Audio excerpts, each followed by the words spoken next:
Hey, Pepin. Yo yo yo yo yo yo yo yo yo yo yo yo yo yo yo yo yo yo That's a lot of yos. What even is yo? yo yo yo yo yo. Well, I guess you say it enough times, it kind of loses its meaning. Yeah, I know that's like a thing, right? Yeah, it's called Jamais Vu actually. It's like I get it a lot of times. People get it. It's like you ever like are writing something and it's like you say the word "the" in it, and you're like, wait, "the" is that a real word? Yeah, that has happened to me. It's like Jamais Vu, that sounds familiar. Yeah, it's kind of like they. Wait, wait. We need to talk.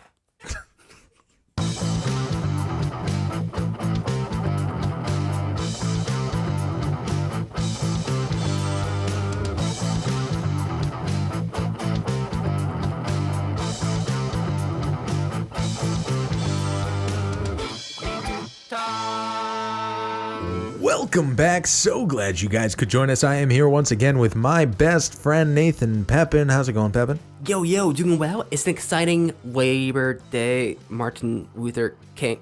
The day Martin Luther King Jr.'s mom went into labor. I thought he died. I think it was his birthday today. Oh. Usually you do a holiday on their birthday, not on their death day, unless you're Christian. Okay, okay. Good point, good point. So he died and he had a dream and he was born, but he was born today. He was born this date many years prior. And how are you, Steve? Better than Martin Luther King Jr. At the moment. How about you?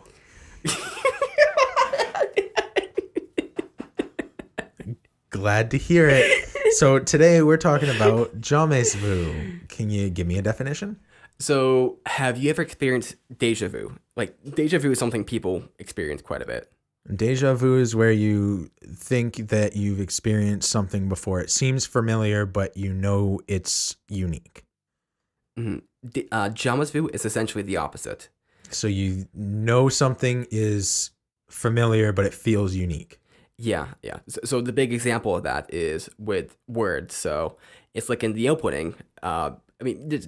It's better to understand with the word "the" because it happens to everybody. Like we're just kind of writing or something, or we see something, and we come across something which is familiar. We know "the's" a word, but then there's been times where I have like been writing "the" and I'm like, is that really the right word though? You mean the? Yeah, the or the. Which one is the right pronunciation? But it's like, which is this actually a word, or am I just making this up? Or like, say vacuum, right? So vacuum's a word we know, but if I start using the word vacuum too much, or if I'm really tired or something, like the association of the word to the actual thing gets lost. It's like I look at the word, I can notice a thing at some level, but at the same time, like, hold on, is this really a thing? And then I go to Google and see, is vacuum a real word? So the word, wait, it gets so bad you have to Google it? I test myself sometimes. Wow, that's brutal. So the word and the concept that the word represents become disassociated. Yeah, yeah. It's something that's familiar, but the experience you have is that thing is not familiar. And words are a good example of that, but there's it expands to other certain things. Like you said, you got that with words a bit. Yeah, I mean, I've experienced that exact thing. I think that's a pretty common thing that most people can relate to. That if you say a word enough times, it loses meaning. Yeah, yeah. So this happened to me. This is a bad example, so I hope she doesn't listen to this. But this is kind of a. Are you gonna say a girlfriend's name? No. Okay. So this that would be really, really awesome. So she and I have been dating for a while, and she changed her hair up.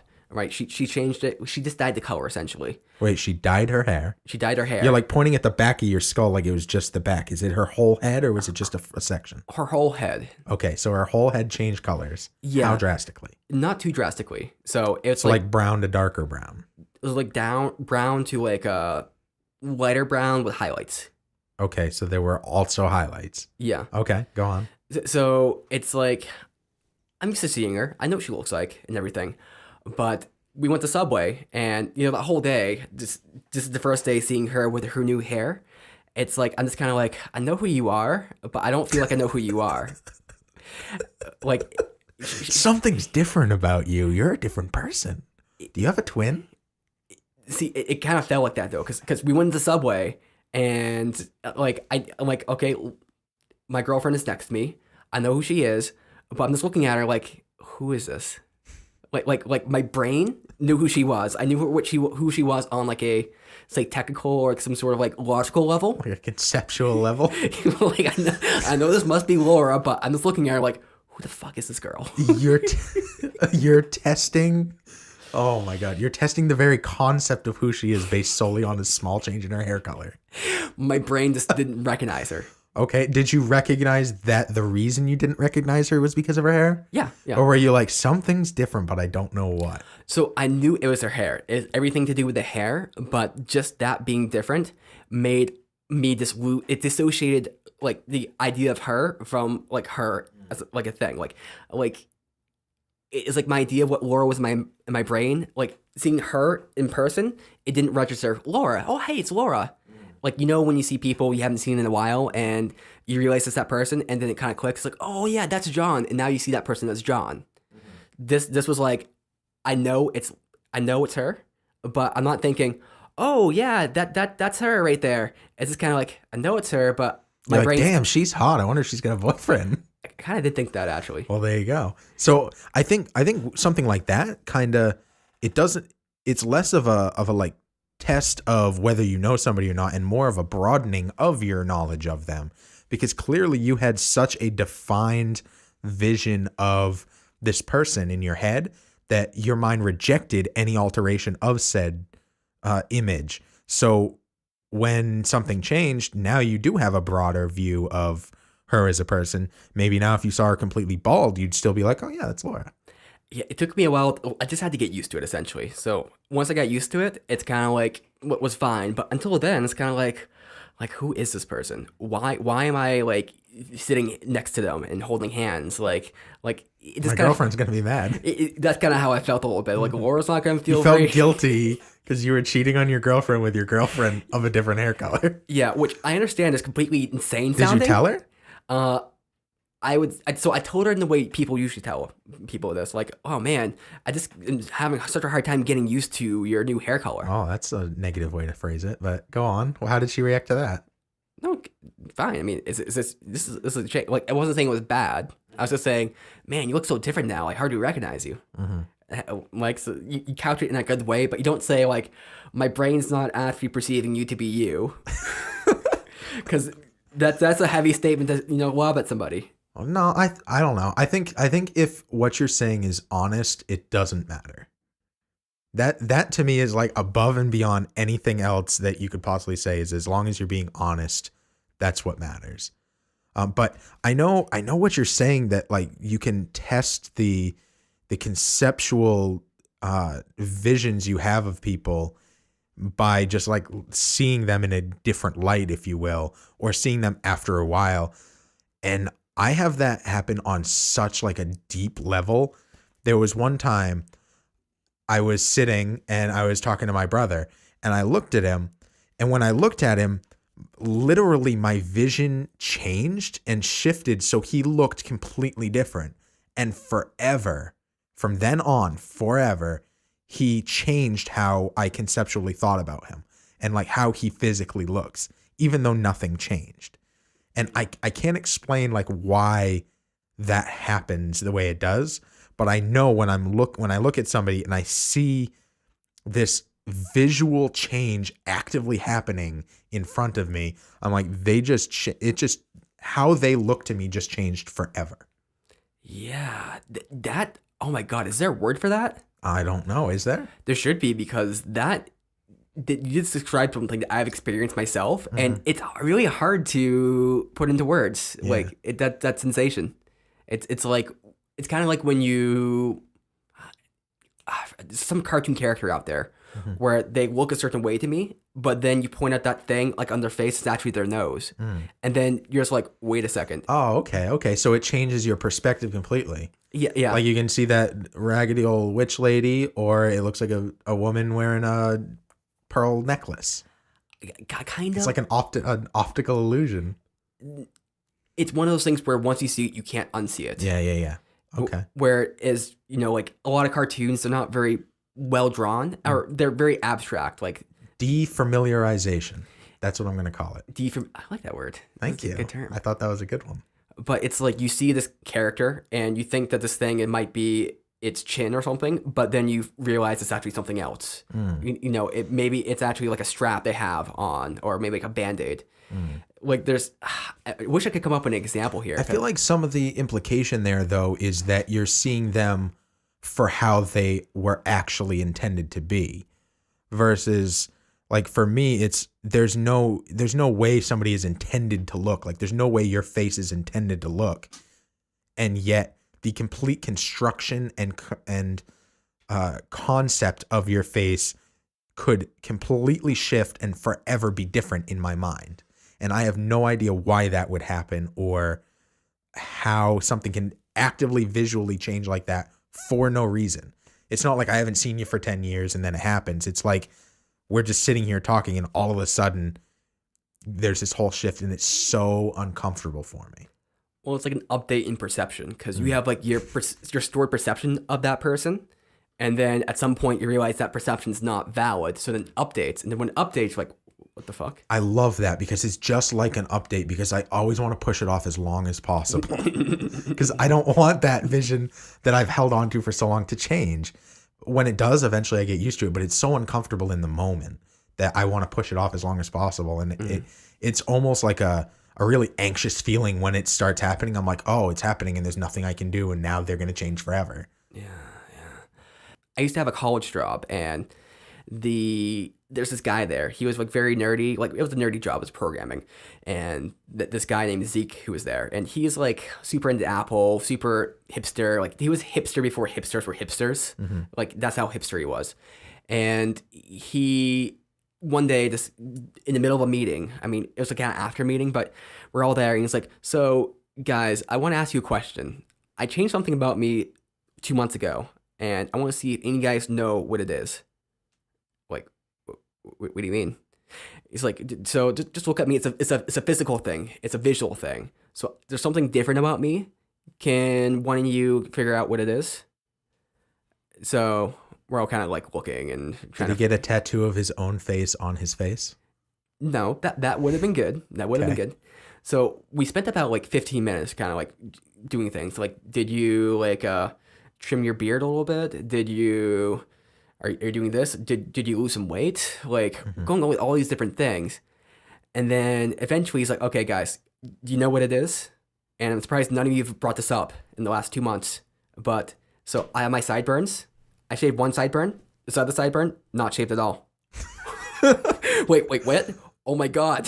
What? You guys didn't even notice? Nobody noticed. That is wild. And this was an experiment he was doing, because he's like, he wanted to see if people were actually paying attention to him, and if you changed something. And he also wanted to see if that's something you'd even notice, because you have that mental picture of the person, and do you just fill in that detail? Like, do you not even notice that they have one sideburn shaved and one not? That's wild. Now, if you just met him, you might notice that, right? Because this is your first impression of the person. Oh, he has one sideburn shaved, one not. But we've been working with this guy like every day for the last 4 or 5 months. We had our perception kind of solidified. And now that he pointed it out, now my perception of him's changed. Like, oh, yeah, he does what? Like, now my thing's updated, but nobody thought I knew he looked like that. We're all just super fucking confused. That's wild how our perception can completely either change at the drop of a hat or not change despite the fact that there really is change. That's wild to me. How does that relate to Jamais Vu? So it's Jamais Vu in a way, because we have our perceptual model that we interact with. So when I interact with you, I'm not interacting with you on some sort of real level. I mean, I am in some sort of like ultimate way kind of way, but really I'm interacting with my perception of you. So it's all internal, which is translated into external kind of action. So I have my mental model of what you are, and I like the data comes in to my brain, it processes it, and then constructs you. And it's pretty similar to the data, like it should be, but my brain fills in all these details, gaps, context, holes, and I'm actually interacting with that perceptual model. Sometimes the perceptual model gets confused and doesn't actually relate to the thing out there, or sometimes the data So sometimes we get the data in, so like the word, so the word the, but then we don't actually have the perceptual model to actually interact with. So we see the word the, we kind of know what it refers to, but we don't feel like it's a natural thing because the data is separated from the concept or the thing that we actually use to kind of cling on to. So it's the deconstruction of a bond between two concepts. Yeah, or A word and its meaning, or a person and their looks. I think it's more accurate to say the how do you say this? The data. So just the lights. So like when you see a word or hear a word or something, there's the actual like sound waves, or maybe there's the text and how it looks, the actual photons that hit your eyes and recognize that.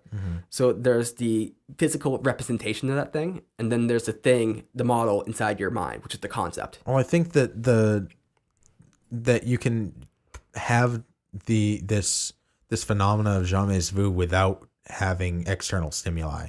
I think that if you just say in your own brain the over and over, like eventually it will lose meaning to the point that it doesn't connect anymore. So this is where it's interesting because I think a big thing about humans is that we can create stimuli internally. So, but the same rule applies. So whereas the word "the" was coming from external sources, say audio or with the text from a book or something like that, we can kind of generate that internally. But this same process is there. If we create the word "the" in our head, but then that word "the" kind of loses the connection to the actual concept behind it, the actual kind of linkage, then it's the same kind of effect. Like it's not like it's just in there, but it's the concept of it. Well, I think that's why I framed it as two concepts losing the connection between them, because I think even if, let's say, you're saying the word "the" over in your head, and we agree that that is the equivalent of the sound of the word "the," it's still, if I write the word "the" and look at it, it's going to have the same effect of not being recognized, because I've disassociated the entire concept of a word, quote unquote, with the concept of the definition of said word. They are completely separated from each other to the point that the concept of a word, "the," no longer exists. And it becomes new stimuli, even though it's obviously probably the most used word that any of us have ever used. Yeah. Part of what makes me think about this a little bit is it that the triggering of the, say, data, I'm gonna call it data to the concept, is that just contextual? And then when you can trigger enough time, it's like what I'm trying to say here exactly. So it's like, let's say you see the word "the" and it makes sense in context, so your brain kind of pulls up what "the" means and kind of links the concept to it. So you kind of link the word to what "the" means, and "the" means different things in different contexts. So you pull up the right context or right meaning for the right context. But then when you say it just enough times, there's no context where you say "the" over and over again, except to simulate Jamais Vu, essentially. So when you just do it over and over again, it doesn't actually trigger the whole bringing up the concept thing. So it just kind of gets lost. And sometimes just for whatever reason, your brain just doesn't work. It's like there was a time where I went to my kitchen and I looked at the kitchen counter and I was like, has it always looked like this? Have there always been these like yellow, like marble streaks across it? I thought it just was white. I'm very confused. And I looked at it for about like 5 minutes, just kind of thinking, did we change the counter? What's different with this? Why does it look like this? It shouldn't look like this. This is not how it looks in my head, in my memories. Like, it was the most confusing thing for me. And we've seen that phenomena happen with a lot of different things in the Mandela effect. And I think we've talked about that on a full episode about the Berenstain Bears. So I don't want to dive back into that. Go listen to that episode if you haven't, to hear about that. But I think that this is a little bit different in that you're not creating something, you're losing something. It's the opposite. Well, with the countertop example, I'm losing what I see the data, I see the object. It's kind of like losing the meaning of what this countertop was in my head. I disagree. I think what you're talking about with the countertop is the Mandela effect, where you have a definite memory of something as one thing, but the actual reality of it is different than your memory of it. Okay, I see your point there. Okay, yeah, okay. I'm gonna say they're connected those two things. I don't disagree. Okay. I agree with that. As far as specificity, though, I think you're right. Yeah, but that's a point that people haven't really dived into with the Mandela effect, at least in popular culture. Its connection with Jamais Vu. Yeah. And Deja Vu, I guess. I would imagine that they're all the same. So I heard once an explanation for Deja Vu being that there was basically a brain lag. So Deja Vu is you feel like you've seen something before, but you haven't. So when something goes into your senses, let's say you see something and you're like, that looks familiar. I feel like I've seen that before, even though you know you haven't. What's happening is it's going in and it's supposed to ping your short-term memory and then translate over to your long-term memory and associate with something. But what it's doing is it's bypassing your short-term, going straight to your long-term, then going to your short-term, then back to long-term, and your short-term saying, oh, it's already in long-term. But that's because it misfired and went to the wrong place to begin with. On a super conceptual level, that is a idea of how something like that would happen. And I think Jamais Vu is the exact opposite, where it would completely miss. It's supposed to be in your long-term, but for whatever reason, maybe overload of those neurons, by saying it over and over and over, it loses the association with the things it's supposed to be associated with, and therefore your brain doesn't actually recall that. Yeah, that's pretty good. That's about as technical as I can possibly get with having no idea what I'm talking about. See, that was I was kind of impressed there. Usually you don't ever get that technical, so this is a new meter. We're switching places. I'm going to Jamais Vu you. One thing I used to be able to do back when I was younger, I can't do it anymore, which I found unfortunate, but so I used to be... Put your foot behind your head? Hold on, let me try. No, please don't. So I used Not to... in your current outfit. I used to go to church, or I was forced to go to church, and there would be these long kind of sermons and lectures and stuff like that. And I'd be very bored during it, usually, just kind of like trying to do random stuff. But then I figured out I could do this thing, and I was maybe like a teenager at the time, and it's like I would kind of listen, but kind of not listen, and I would try to just hear the words like as this audible sound. And I think the best way, okay, first I'll explain what I did, and then so it's like instead of trying to hear like the spoken words, like the all these words and kind of putting meaning to them, I tried to strip the meaning in my head. And I don't know how I was doing this. I was just kind of had an inclination in my head about how to do it, like kind of instinctive. But I was able to like just kind of hear the sounds the pastor was making and not the actual context of what the words were saying. Or it sounded like gibberish, but it sounded like, English gibberish. And I think probably the best explanation is like you wonder like what does English sound like to non-native speakers? Or what does, you hear some other language, say Japanese or some other language. You aren't hearing what the actual words mean or the context. You're just hearing these different sounds, like the sounds of the actual language is made up of. And somehow I was able to disassociate like the actual English from the sounds in my mind. I was just hearing the pure sounds. That's cool. I feel like you explaining that, I could do that if I wanted to. Like I understand what you're saying, where you just had this idea that you knew you could do that. I feel like I could do that. I bet a lot of people listening right now feel the same way. They're like, oh wow, I bet I could do that too.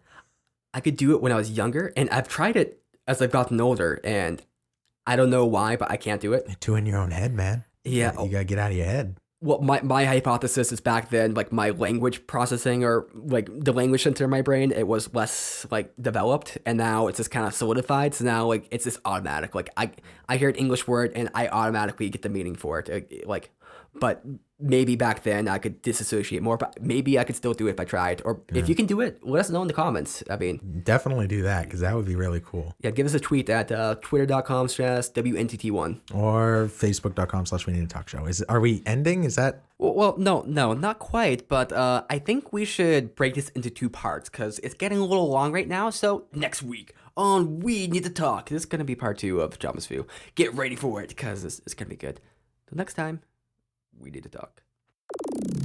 Hey everyone, it's Matt Sikoria from the Behavioral Observations Podcast. We provide stimulating talk for today's behavior analyst. But if you're not a behavior analyst, if you don't even know what a behavior analyst is, well, that's okay too, because we have lots of interesting things going on here at the podcast. We talk about all sorts of things related to behavioral sciences.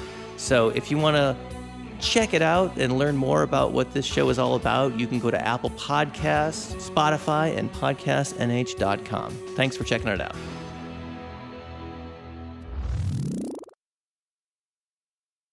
Oh, and one last little thing. Meader has an album called Jamais Vu. We're going to put the link in the description, but here's a song off that album.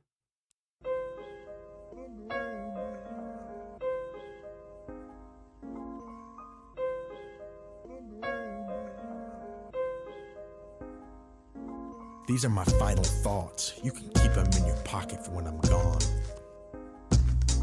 My brain's so fucked I can't stand it. Writing's a crutch I've been handed. White paint is brushed on the canvas. My name ain't much, so I brand it. I'm stranded on luck and fame. Camera pan, now I'm stuck in frame. Sand slipping, struck again. Playing for a drunken daydream.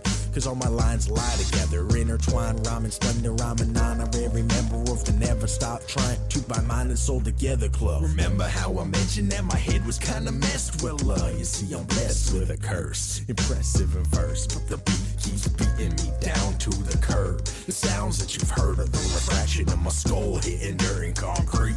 It really doesn't hurt anymore since the nurse came and burnt all the sores that were making my think tank hold. I mean porous, of course not all young boys need to silence the chorus of noises and poison my parents and boil the soil that they bled in, fed into the system. If I would have met them, then I could have missed them. Instead I'm just bred for the Pistons. Machine fuel ground into bits soon. I'm crazy, I'm rotten, a fingernail in my coffin. Scream for help, but I'm locked in. Soft skin, thick skull, deprived of oxygen. It seems my life's at an end. Funny, I thought that I'd panic. I thought regrets would run rampant, but I'm excited for silence. Cause I'm so sick of all this static. Take it back, y'all.